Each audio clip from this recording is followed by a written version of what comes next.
Live from Hallandale Beach, it's Holistic Strides.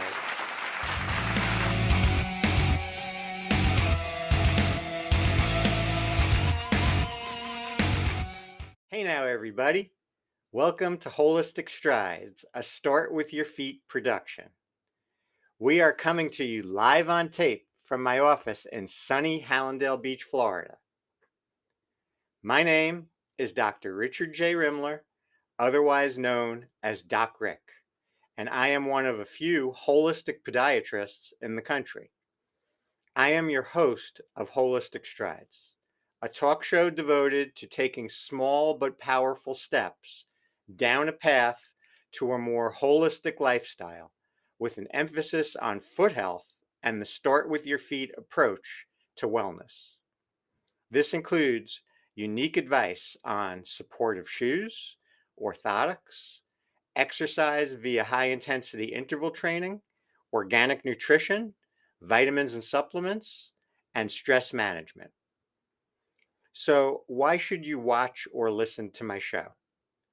The short answer is to achieve better health through self empowerment with the understanding that it all starts with your feet. The idea is to add one holistic principle to your life every month so it becomes a habit and gradually transform yourself to better health. Just take it one step at a time. I have undergone the same transformation, therefore, I walk the walk. Today, I will be talking about orthotics, eyeglasses for your feet. Before we get to that, I want to go over what I feel is the most important thing you can do for your health besides not smoking cigarettes: high intensity interval training, which goes by the acronym HIT. So start by picking your preferred mode of exercise. It could be walking, running, using an exercise bike, an elliptical machine, a treadmill, doing jumping jacks, or swimming. Do this close to home for convenience and to avoid excuses not to do it. Try doing it in the morning since it only takes 10 to 12 minutes. That way you can get it in before work or school. Otherwise, do it when it works best for your schedule. Try to do this 3 to 5 times per week, such as Monday through Friday, while you are in a work mentality. Here is my personal prescription for HIT. Start off with a 20-second fast velocity, followed by a 1-minute slow recovery speed, and do this for 6 intervals. In my case, I go out to the street in front of my house and I sprint for 20 seconds. Then, after the recovery portion of roughly 1 minute of slow walking, I reverse my direction and sprint for another 20 seconds, once again for the next interval.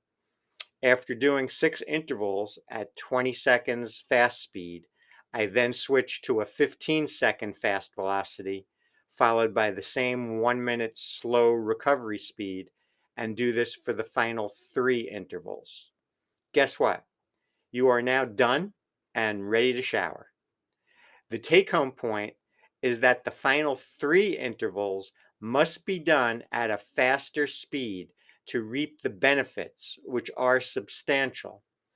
Those benefits include strengthening your lungs and heart, aiding in weight loss by inducing a 12-hour fat afterburn, reducing Alzheimer's risk via enhanced body oxygenation, and most notably, being anti-aging. Think of it as your own personal stem cell treatment given to you by yourself. I have been personally doing this technique since I first heard about it when I was age 50. And I can honestly tell you that this is one of the main reasons for my continued good health into my 60s. By the way, you can access a free ebook download about HIT, including my prescription, by going to my website, startwithyourfeet.com. You will then find it in the blog section. I invite everyone to incorporate HIIT into your schedule and join the Start with Your Feet and Holistic Strides family by climbing aboard the wellness wagon with me. Now, let's get to our main topic for today, orthotics, which I call eyeglasses for your feet. So, orthotics are prescription arch supports that do much more than support the arch. That is why I call them eyeglasses for your feet. So, people over the age of 40 do not think twice about going to get their eyes checked. Well, I like to say at the same time, you should get your feet checked also, because that's about the time when things start to happen to your body that if you do some preventative things, you can really help yourself going forward and prevent a lot of problems down the line. So the orthotics need to balance the rear, the middle, and the front of the foot. But it's also very important that they're comfortable. So I see a lot of orthotics that are too firm for the patient. A very firm orthotic should really only be used in a younger person, someone without back issues, or someone with very severe flat feet. But even then, you have to take other things into consideration. So the entire medical history has to be taken into account when you're writing a prescription for the orthotic. So the first thing that you want to do is you want to take a thorough history. You want to find out if the patient has neuropathy. You want to find out if the patient has any back issues, because that is going to influence the prescription and the choice of material when making out a prescription for the orthotics. So you have to have the proper prescription, starting with the right material. And then from there, you're taking the mechanical exam of the foot and putting that into the orthotic so it matches up with the patient. So the length of the orthotic is going to vary based on a specific issue or a specific situation. So I personally like to use a 3/4 length orthotic, which goes to the ball of the foot. This is one of the Doc Rick's orthotics. You see that it doesn't run the full length of the shoe. It's a 3/4 length. This is my Doc Rick orthotic, my main one that I use. It's very comfortable. That's the first thing. You want to potentially go with a full length if you're dealing with certain issues like an ulceration, or somebody that has limited joint motion in the first joint, the bunion joint, that's causing severe pain. So sometimes you want to go, I can put an orthotic modification into that. And in that case, I do need to go full length with the orthotic. I also go full length if the patient is used to using a full length in the past. I'll keep it the same because their body is accustomed to that. But if I'm starting from scratch, I'm going to try to go for a shorter one, because that's going to be easier to switch from shoe to shoe. And it's also going to give more room for the front of the foot. So if you have bunions, if you have hammer toes, you're going to have more room in the front. So coupling that with the right size shoe, you're going to have a lot less pressure on the front of the foot, causing much fewer potential foot problems. So the Doc Rick's orthotic, which I designed with the lab, is available on my online store. And I personally think that that is the way to go when you're starting off. You want to get your first orthotic in, you go get one of the Doc Rick orthotics on the Start With Your Feet online store. That does not require my oversight. I have a couple of default prescriptions that I have in there. And then basically all you need to do is put your size, the length of your shoe and the width of your shoe, and you're good to go. And you're choosing between two materials. If you wanted to do something more customized, you have that option. That's the Doc Rick customized orthotic. And that is going to be requiring either an in-person visit or a teleconsultation. And in that case, I can really tailor the orthotic more to the person's medical needs, their foot needs, and their actual medical needs, taking other things into consideration. So those are the two choices. You have the regular Doc Rick orthotic online. You have the Doc Rick customized orthotic, more personalized. And then for a more difficult case, you're probably going to want to get an orthotic where an impression is being taken. So that is going to be that's going to need to be done in person. So those are the three basic options. So also for someone with a severe flat foot, sometimes an orthotic is not enough and sometimes a brace needs to be added. So what can be done there is you can take the orthotic and add an over-the-counter brace to that. It has to be supportive. If that doesn't work, then there are more fancy ankle foot orthoses that incorporate an ankle brace or a gauntlet brace that is an ankle brace that's very supportive. There are other things to do that are a lot more involved, and that, of course, would require a visit to a podiatrist, sometimes to a podorthist who makes braces. So that's going to be for a severe flat foot. But for most cases, most people, you can probably start with a Doc Rick orthotic and you can do just fine. And sometimes that's all you need. So the take home point that I want to stress in regards to orthotics is that they must be comfortable.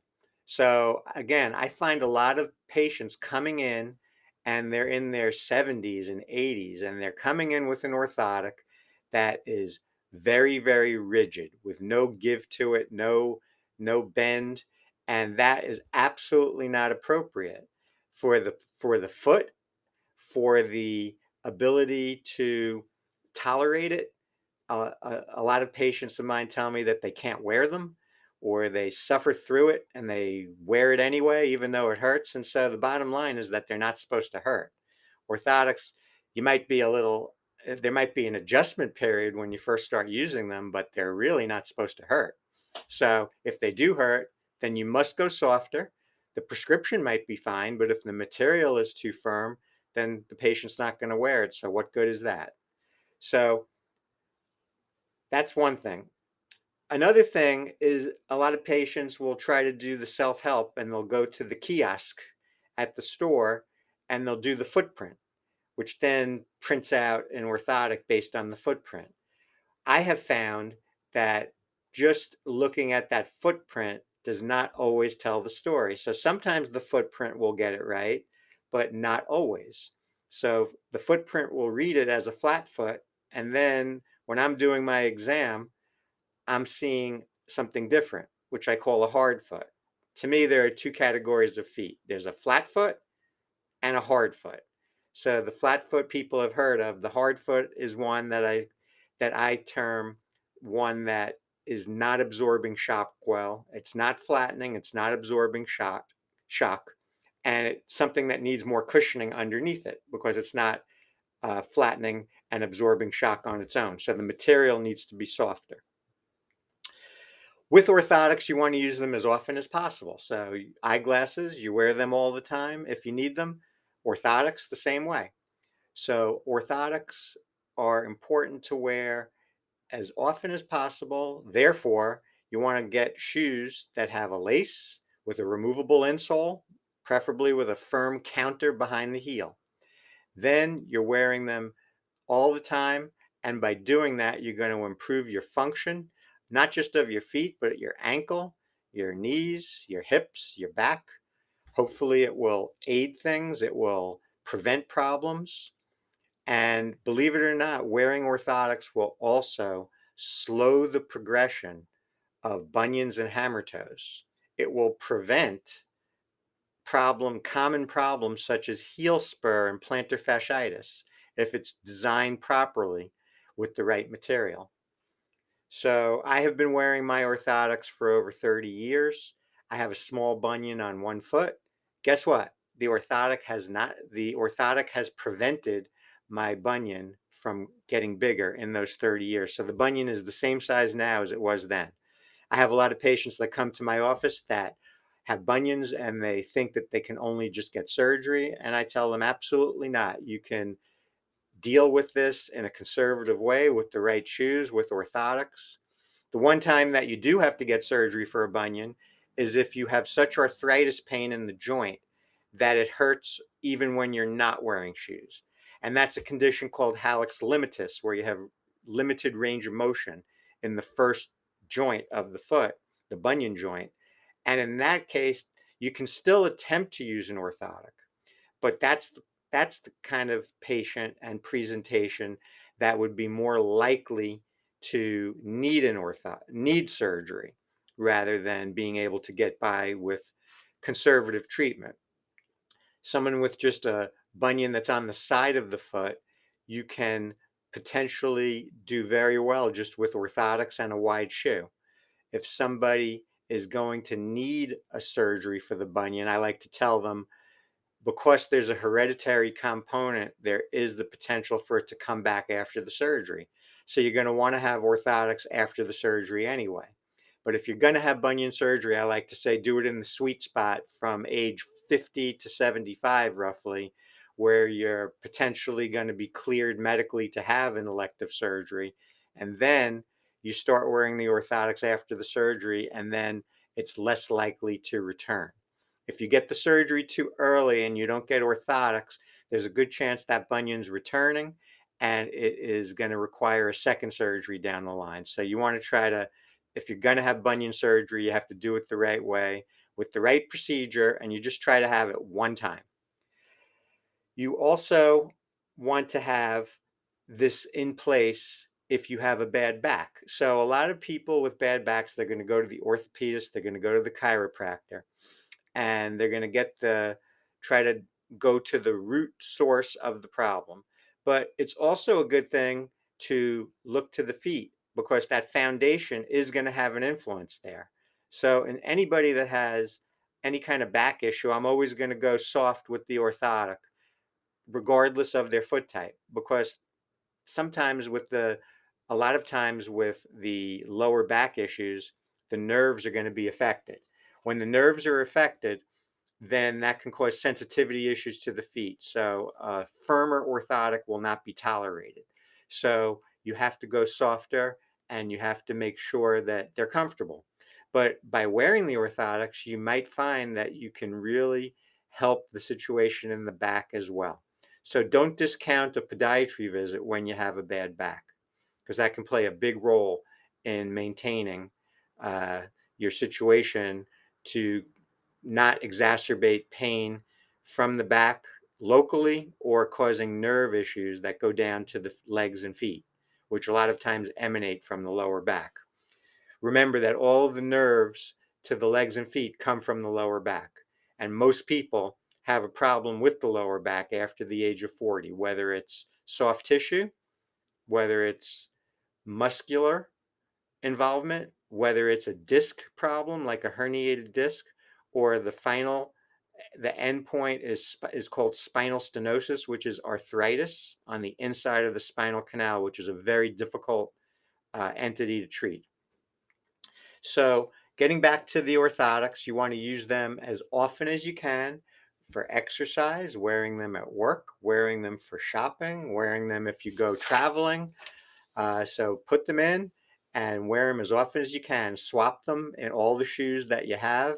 Try to buy shoes where the insole comes out. Take all the insoles out, put them in a bag in the back of the closet. Whatever shoe you're wearing that day, take the orthotic, put them in. So your feet are not supposed to hurt. So therefore, you want to be able to put something under your foot that doesn't make them hurt. So let the orthotic be comfortable first and foremost. So they can play a big role in keeping your feet from hurting, and of course, enhancing the function of your feet also, because they're not just an arch support, they're actually controlling motion. And the arch is basically along for the ride. To me, the more important parts to address are the rear foot, the forefoot, and the lateral middle foot. So you want to play, you want to make sure that you give your feet the proper attention and make use of an orthotic, which is a simple thing to do. Not enough people are aware of orthotics. And I find that a lot of patients are trying to do self help with orthotics by just going to the store and getting an over the counter one. So treat them as a vital part of your health, especially after age 40 when things start to go downhill a little bit overall. So you want to be able to maintain your health. And I believe that orthotics are one of the most important things you can do for that. So that is why I had a vision to design an affordable orthotic. I went to my lab. I told them my vision. Over the course of many, many years, we have been tinkering with the product, and I've been using it in my office for many years. And the vast majority of my patients are very, very happy with the product. It's helped them a lot. A lot of them come back and get second and third pairs, and they really love their orthotics, and that's important to me because I know that I'm playing a role in trying to keep them mobile. And a mobile person is going to be someone that's going to live longer with more vitality. So let the orthotics play a big role in helping you live a longer life. So in closing, orthotics are eyeglasses for your feet. They are going to provide support, stability, and comfort. So please consider them in your overall health regimen, and it's a great investment. The ones that I make, I usually have the lifespan. They're usually going about 3 to 5 years, if not longer. And when they wear out, you get another pair, and you're good to go. You make use of them in as many shoes as possible so that you can max out the benefit. Well, it looks like we are out of here. I hope you enjoyed the show and learned something new today. Orthotics are a near and dear part of the reason why I became a podiatrist in the first place. I am very interested in biomechanics, and therefore I designed my own orthotic with that in mind. Also, with the fact that I wanted to get something that was affordable. So a lot of times orthotics in podiatry offices are $700, $800. I wanted to make something much less expensive so that that is not a barrier for people to use them. I want to thank all of my striders for your support and attention. I hope you guys can incorporate today's topic into your lifestyle gradually over the next 30 days to make it a habit or a mindset, one small step at a time. Email me if you have any particular topics you would like me to talk about on future shows at docrick@startwithyourfeet.com. Until next time, start thinking outside the box and keep watching and listening to Holistic Strides so you can keep on walking and running strong. See you next time.